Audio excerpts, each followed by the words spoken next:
तिरुचिनापली से दिल्ली की जानिब कूच करने में अब सिर्फ 2 दिन बाकी रह गए थे। मैं एक एक दिन गिन रहा था। मालमी तन्हाई के शदीद एहसास में मुब्तला थी। सुबह और शाम उसके फोन आते। किसी वक्त वो खुद गाड़ी लेकर मेरे होटल पहुंच जाती। उसका यूं मेरे यहाँ आना मेरे लिए कोई मुसीबत खड़ी कर सकता था, लेकिन मैं उसे रोक भी नहीं सकता था। चुनाचे मैं शाम को भी अक्सर होटल से गायब रहने लगा। एक रोज शाम होने से कुछ पहले मैं तिरुचिनापली के रेलवे स्टेशन की तरफ निकल गया। तिरुचिनापली का रेलवे स्टेशन हमारे लाहौर स्टेशन जितना ही है। 6 प्लेटफॉर्म हैं जिनको पुलों के जरिए मिलाया गया है। मैं प्लेटफॉर्म नंबर 5 पर टहल रहा था। मद्रास की तरफ से कोई एक्सप्रेस ट्रेन आने वाली थी। प्लेटफॉर्म पर काफी रौनक थी। मैं सिगरेट सुलगाकर एक खाली बेंच पर बैठ गया और मुसाफिरों को देखने लगा। इतने में एक दरमियाने कद वाला धोती कुर्ता पोश आदमी मेरे करीब आकर बैठ गया। वो बीड़ी पी रहा था और पान चबाए जा रहा था। उसने अंग्रेजी में मुझसे पूछा, गाड़ी लेट तो नहीं है? मैंने कहा, शायद, मुझे मालूम नहीं। उसकी तरफ देखा तो जिस्म में खून मुंजमद होता महसूस हुआ। वो मनहूस मेरी तरफ मानी खेज नजरों से देखते हुए मुस्कुरा रहा था। मैंने उसे पहचान लिया। ये वही आदमी था जो सिनेमा घर की लॉबी में उस भारतीय जासूस के पास खड़ा बातें कर रहा था,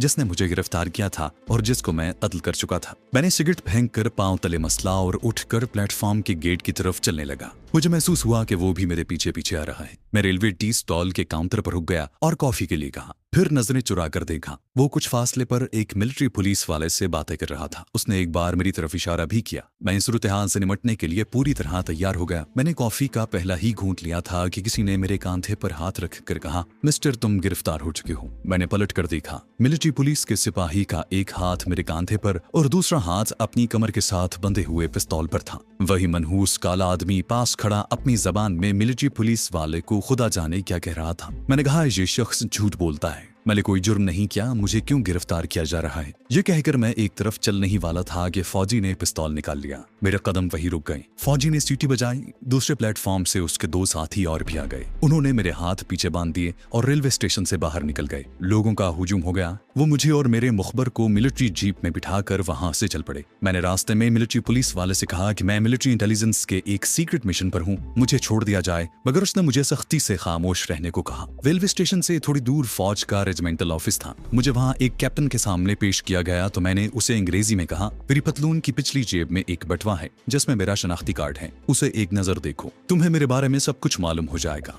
मेरा मुखबर दफ्तर के बाहर खड़ा था। मेरे हाथ अभी तक पीछे बंधे हुए थे और मेरे दाएं बाएं दोनों फौजी जवान खड़े थे। कैप्टन ने, जो एक नौजवान मद्रासी था, मेरी पतलून की पिछली जेब में बड़ी रौनक और शान बेनियाजी से हाथ डालकर बटवा निकाला और उसमें से शनाख्ती कार्ड खोल कर देखा। उस वक्त मुझे कर्नल सारथी के इन अल्फाज का जिंदा नमूना नजर आया कि ये कार्ड एक तिलिस्म है और खुलजा सिमसिम का दर्जा रखता है। जो ही कैप्टन ने मेरे शनाख्ती कार्ड पर मिलिट्री सर्विस की खास मोहर के साथ B69 लिखा हुआ देखा, एकदम से अटेंशन हो गया। उसने पहला काम ये किया कि मिलिट्री पुलिस के दोनों जवानों को ठुड्डे मारे और चीख कर अपनी जबान में कोई हुक्म दिया। फौरन मेरे हाथ खोल दिए गए। मद्रासी कैप्टन ने मेरे सामने आकर एक जोरदार सैल्यूट किया और अदब से मेरा शनाख्ती कार्ड और बटवा मुझे पेश करते हुए अंग्रेजी में कहा, सर, इन्हें माफ कर दें, इनको आपके बारे में कुछ मालूम नहीं था। ये कहकर वो मुझे लेकर दफ्तर से बाहर आ गया। बाहर वही काला कलोटा धोती पोश मुखबर खड़ा था जिसने मुझे गिरफ्तार करवाया था। वो अपनी कामयाबी पर बेहद खुश था। मद्रासी कैप्टन ने बाहर निकलते ही उस मुखबर की तरफ इशारा करके चिल्लाकर कुछ कहा। फौजी जवान उसकी तरफ लपके और उसे गिरफ्तार कर लिया। वो चीखता रहा, अपनी जबान में न जाने क्या क्या कहता रहा। कभी कभी उसके मुंह से पाकिस्तानी भी निकल जाता था।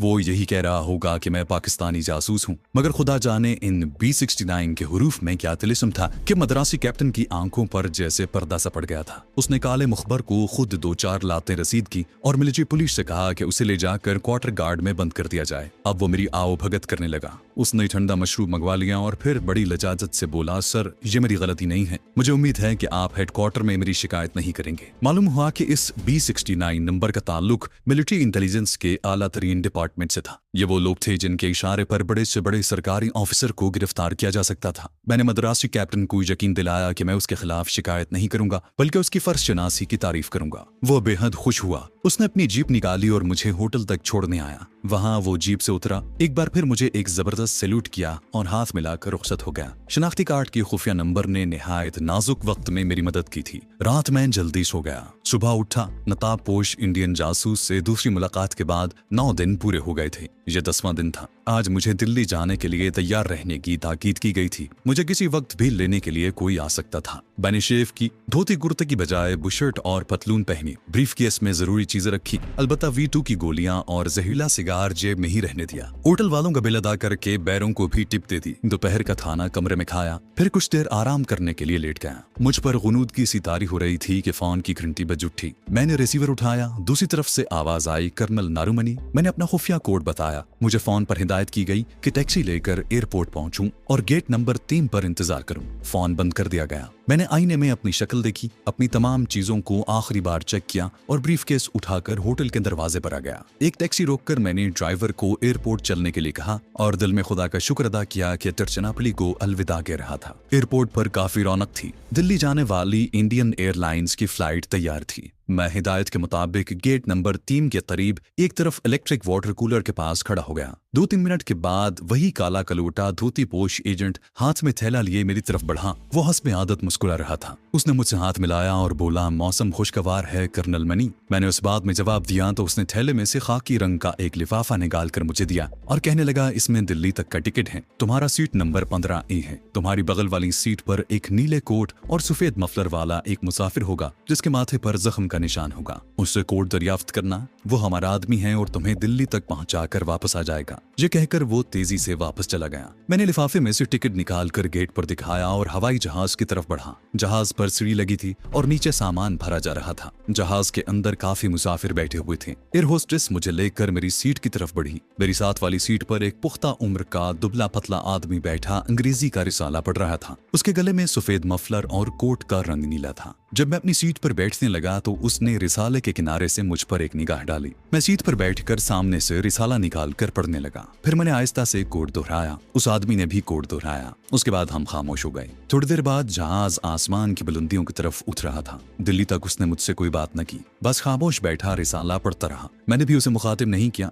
जहाज दिल्ली के एयरपोर्ट पर उतर रहा था तो उसने मेरी तरफ देखे बगैर आहिस्ता से कहा, तुम्हें मेरे पीछे आना होगा। जहाज रनवे पर उतर चुका था। दिल्ली में मौसम ठंडा था। मुझे बुशर्ट में सर्दी महसूस होने लगी। मेरा पुरअसरार गाइड एयरपोर्ट लाउंज में मेरे आगे आगे चल रहा था। बाहर एक जानिब कोने में नस्वारी दंग की एम्बेसडर गाड़ी खड़ी थी जिसमें ड्राइवर बैठा सिगरेट पी रहा था। मेरे गाइड को देखकर ड्राइवर ने सिगरेट फेंक दिया। बाहर निकलकर दरवाजा खोला। हम खामोशी से पिछली सीट पर बैठ गए और गाड़ी रवाना हो गई। धूप ढल रही थी। दिल्ली के शहर के मज़ाफात में आबादी बहुत फैली हुई थी। चौराहों में कहीं महात्मा गांधी और कहीं पंडित नेहरू और कहीं वल्लभ भाई पटेल के मुजस्मे लगे हुए थे। मंदिरों के सुनहरे कलश डूबते सूरज की धूप में चमक रहे थे। कहीं कहीं किसी मस्जिद का मीनार भी दिखाई दे जाता। मैं दिल्ली शहर पहले भी आ चुका था लेकिन उसके नक्शे से ज्यादा वाकफियत नहीं थी। मेरा गाइड हस्बे मामूल खामोश था। वो जेब से पॉकेट साइज की हिंदी किताब निकाल कर पढ़ रहा था। नई दिल्ली के बड़े रेलवे पुल को उबूर करने के बाद गाड़ी का रुख पुरानी दिल्ली की तरफ हो गया। खुदा जाने कौन कौन सी सड़क से होती हुई गाड़ी अलीपुर रोड पर पहुंची तो मैंने कुत्सिया गार्डन के पुराने मुगलई दरवाजे को पहचान लिया। पहले इस दरवाजे पर जंगली गुलाब की बेलें चढ़ी हुई थी। अब गेट के चौकोर सुर्ख जीनों वाले सुतूनों से झाड़ झनकार साफ कर दिया गया था और बाहर एक तरफ खोखे में खड़ा एक सिपाही पहरा दे रहा था। गाड़ी आगे जाकर लखनऊ रोड की तरफ बढ़ गई और कुछ देर बाद एक ठंडे खामोश बरामदे वाली बोसीदा सी कोठी के पोर्च में जाकर रुक गई। जहां गाइड ने पहली बार जबान खोली और मेरी तरफ एक लिफाफा बढ़ाकर कहा, इसमें कोठी की चाबी और तुम्हारे नाम हिदायत मौजूद है। ड्राइवर ने बाहर निकलकर गाड़ी का दरवाजा खोल दिया। मैंने बात करनी चाहिए तो पुरअसरार गाइड ने आंखों ही आंखों में मुझे खामोशी से चले जाने का इशारा किया।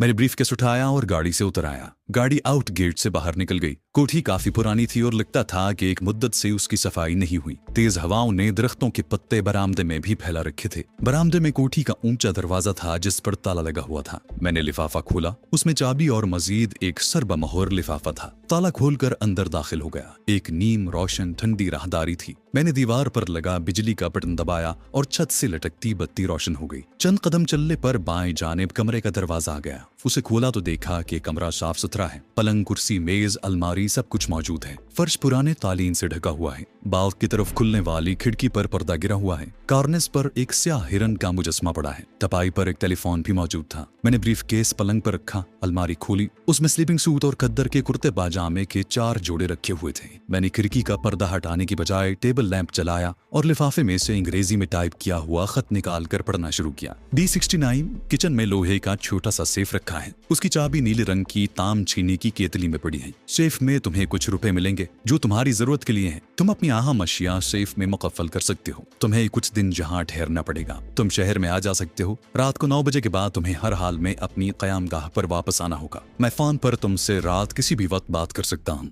मेरा कोड नंबर 2079 है। अगली हिदायत का इंतजार करो। Palm oil नारुमनी। किचन कमरे के बाहर राहदारी के आखिर में वाक़ था। कोने में लोहे का छोटे साइज का सेफ था। केतली से चाबी निकालकर उसे खोला तो अंदर एक लिफाफे में 2000 रुपए के करेंसी नोट थे। मैंने V2 की गोलियों वाला पैकेट उसमें रखकर सेफ बंद कर दिया। जहरीला सिगार मैं अपने पास ही रखना चाहता था। मैंने किचन का जायजा लिया। खुर्दनोश का सामान मौजूद था। मैंने कॉफी बनाई और कप लेकर कमरे में आ गया। टेबल लैंप बुझाकर खिड़की का पर्दा हटाया। खिड़की का एक पट खोलकर बाहर देखा। शाम की आमद थी। सर्दी बढ़ रही थी। अब मुझे ख्याल आया कि उन लोगों ने मेरी सर्दी के कपड़ों का कोई इंतजाम नहीं किया। मुझे फौरी तौर पर गर्म कोट पतलून की जरूरत थी। कॉफी पीने के बाद मैंने सेफ की चाबी जेब में डाली। कोठी को ताला लगाया और कुछ रुपए साथ रख कर लखनऊ रोड से होता हुआ अलीपुर रोड पर पहुंच गया। मैंने चांदनी चौक में आकर रेडीमेड गारमेंट्स की दुकान से एक गर्म कोट और पतलून खरीदी और रात का खाना खाकर वापस उसी वीरान कोठी में आ गया। कमबख्त ऐसा सीक्रेट मिशन था कि एक को दूसरे की खबर नहीं थी। देर बाद कहीं एक एजेंट मिलता जो कोई बात नहीं करता था।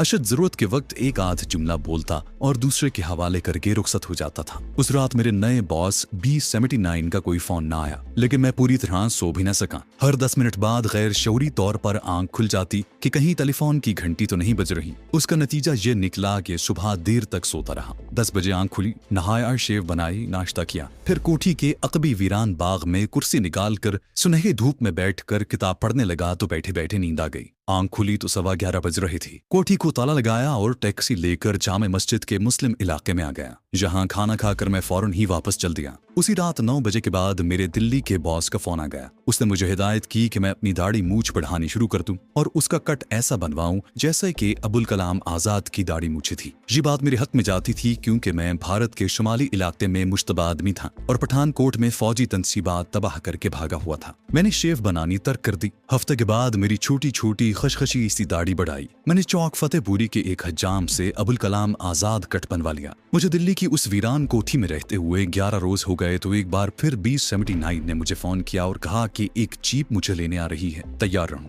ये भी हिदायत की गई कि मैं V2 की गोलियां और जहरीला सिगार भी अपने साथ ले लूं। फोन बंद हो गया तो मैं सोचने लगा कि कहीं मुझसे मिशन का चार्ज वापस तो नहीं लिया जा रहा। दिल में तरह तरह के ख्याल आने लगे। 10 मिनट बाद बाहर से जीप रुकने की आवाज आई। मैं कोठी का दरवाजा मुकफ्फल करके सर्द रात में बाहर निकल आया। एक बंद जीप गेट के पास खड़ी थी। उसका ड्राइवर फौजी वर्दी में था। उसने मुझे सलूट किया और एक बंद लिफाफा जेब से निकाल कर थमा दिया। मैंने लिफाफा चेक किया तो अंदर एक छोटा सा कागज था जिस पर B79 लिखा हुआ था। ये मेरे दिल्ली के नए बॉस का शनाख्ती नंबर था। मैं जीप में सवार हो गया। जीप अलीपुर रोड से गुजरती हुई नई दिल्ली की तरफ चल पड़ी। काफी लंबा रास्ता था मगर बागों और पार्कों में से होकर गुजरता था। सड़क के दोनों जानिब की रोशनियां जगमगा रही थी। जीप नई दिल्ली के रिहायशी इलाके की एक कोठी के पोर्च में पहुंचकर रुक गई। ब्रीफकेस मेरे हाथ में था। मैंने हस्ब हिदायत V2 की गोलियों का पैकेट और जहरीला सिगार साथ में ले लिया। कोठी की सिर्फ एक कमरे में रोशनी हो रही थी। ये कमरा कोठी के वस्त में था। मुझे एक फौजी उस कमरे में ले गया। मेरे पीछे दरवाजा बंद कर दिया गया तो पहली बार जहां मेरा दिल जोर से धड़का, सामने दीवार पर पाकिस्तान का बहुत बड़ा नक्शा आवेजा था। एक सिख बावर्दी मेजर छड़ी मेज पर रखे कुर्सी पर बैठा मेरी तरफ घूर रहा था। कर्नल नारुमनी,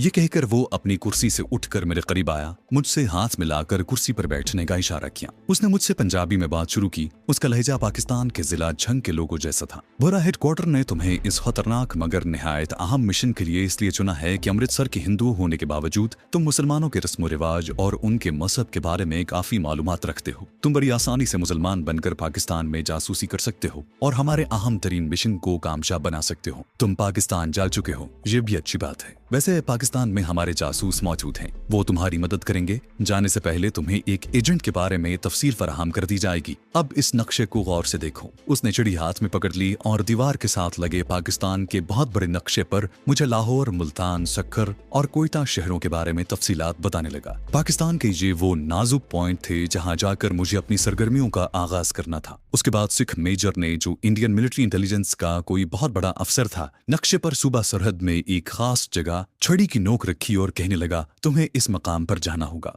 यह पाकिस्तान का बड़ा हसास इलाका है और आइंदा कुछ अरसे में यहाँ बेहद अहम वाकयात जाहिर होने वाले हैं। तुम्हें हमें वहाँ से सियासी और फौजी हालात की पूरी रिपोर्ट देनी होगी। सिख मेजर मुझे इलाके दिखा रहा था। वो मेरे अपने वतन अजीज के इलाके थे और मेरे देखे भाले थे। फिर भी मैं इस तरह अदाकारी कर रहा था जैसे इन इलाकों के बारे में पहली बार मालूमात हासिल कर रहा हूँ। चढ़ी मेज पर टिकाकर वो कुर्सी पर बैठ गया और मेरी खुशफशी दाढ़ी की तरफ उंगली से इशारा करते हुए बोला, तुम्हारी दाढ़ी मुसलमानों की तरह बनती जा रही है। बहरहाल तुम्हें पाकिस्तान में स्मगल किया जाए तो तुम शक्लो सूरत से पूरे मुसलमान नजर आओ। तुम मुसलमानों का कुरान तो पढ़ लेते होगे।